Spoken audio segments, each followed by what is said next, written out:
بچه امیر فرزاد ایزاست برای آنباکس کمتی 2025 برای 4 تا پک. اولی شروع میکنیم از مسی.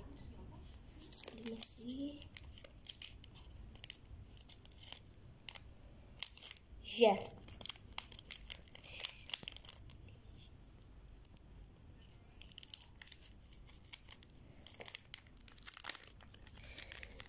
اولین کارت این کارت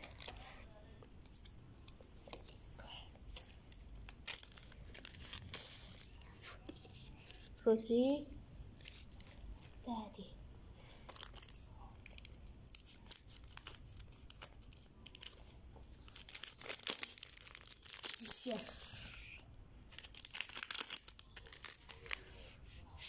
ادوانس کوپا آمریکا.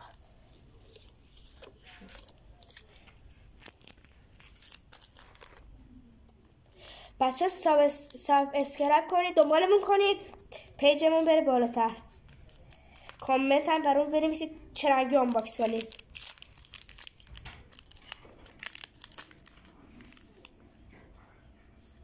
پرایم از این بازی کن.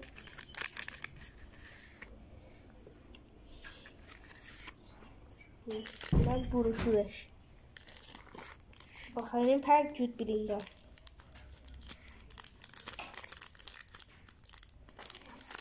ژل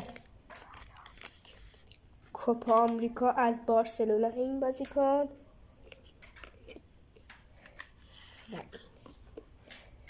بچه حمایت کنید تا یک ویدیو دیگه. خدا نگهدار.